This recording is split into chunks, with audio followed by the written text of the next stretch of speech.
Hi YouTube, NHL 23 is coming to the Game Pass.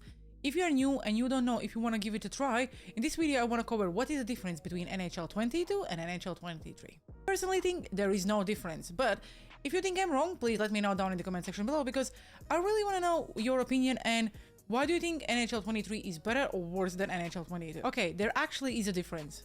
The cover athlete. So Aston Matthews is the cover athlete for NHL 22 and Trevor Zegers and Sarah Nurse is the cover athlete for NHL 23. Yes, that's probably the only difference I find so far. Okay, so first things first, NHL 22. This is how you can choose the languages.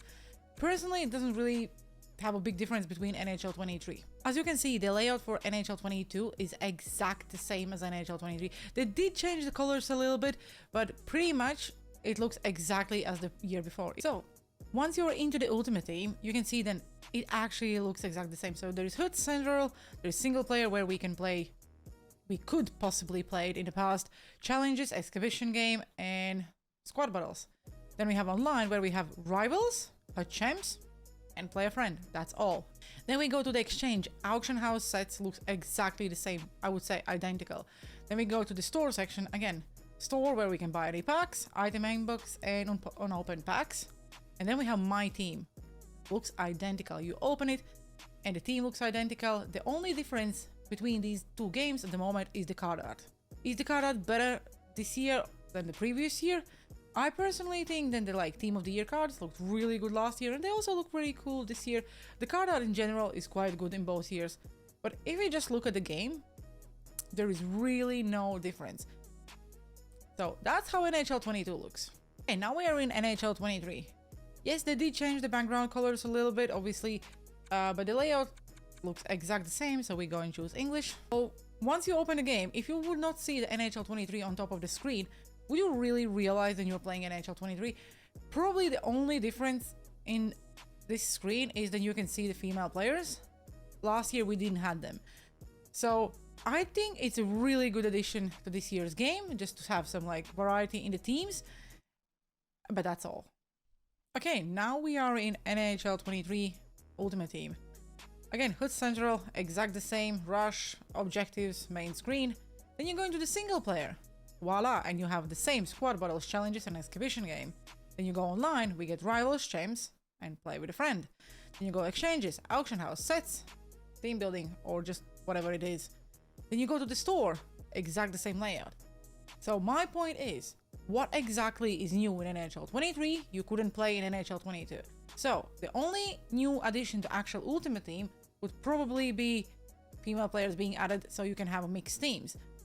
Was there anything else being added this year? No, we have the same modes, we have the same sets, we have the same collectibles, we have the same packs. There is nothing new. NHL needs to change it. The game needs to change. There is nothing really to do. If I would go and open NHL 21, it probably would be the same. NHL 20 would probably be the same. Actually, no, I think NHL 20 had the draft champions and some other modes, or I think actually NHL 20 was probably the last game I actually at least somehow enjoyed. I'm not covering any of the gameplay points because then I would need to go into a lot of details, and I'm not really competitive and good player, so I don't really want to go into that direction. For me personally, I want to have a good content. I want to have something in a game where I can grind. There's a lot of new games out, like MLB, for example, NBA and other games where you go every day, you have something to grind, you have a season pass, you have seasons, you have everything. Here, you don't really have anything. So the cycle for NHL is rivals, squad battles, champs, rivals, squad battles, champs. I personally, I'm sick of it and I just don't enjoy. So NHL for me is enjoyable the first 2-3 months maximum. Maybe till Team of the Year. Once the Team of the Year drops, that's it. I just cannot play the game anymore because it feels like a full-time job. Grind for something, you don't know what you're gonna get back. So let's say I'll play 50 rivals games. Fine, I will get to the highest possible rank. Okay, I'll play champs. I will go with my 11 wins. What exactly those rewards are giving me? I will get a pack. Fine. Are those packs giving me something? No. Okay, I know this may be a standard video where I'm complaining, but I'm just sick of all of this. And as someone who really likes ice hockey and really loves NHL, I just want a game I want to enjoy. And at this point, it just feels that we're every year is the game is the same. I don't know if EA will do something about it. I don't have any influence. I don't think anyone have any influence over that. It just, I really want a good game. And I think all of you, if you're watching this video, you also want a good game. And I would like to know what kind of ideas you have to make this game better. Because I personally have a list of at least 20 points I would like to see in NHL 24 or NHL 25. Let's start with like one auction house. All these consoles and cross platforms that need to be gone. We need one auction house, because even if they release a card, I still cannot buy it because there is like one card in auction house and someone just snipes it straight away. So how do you want me to buy the card I want to use if there is none in the auction house? Another thing, please get rid of all the collectibles, because like how many years in a row you want us to trade a player's in, get a collectible and upgrade a player? It's just like a cycle, it doesn't change. Why would, instead of collectibles, you don't add objectives? Score 50 goals to upgrade from 67 to 68 or whatever. Just add something to grind for. Same about the X Factors. Why you release all the X Factors at the beginning of the year?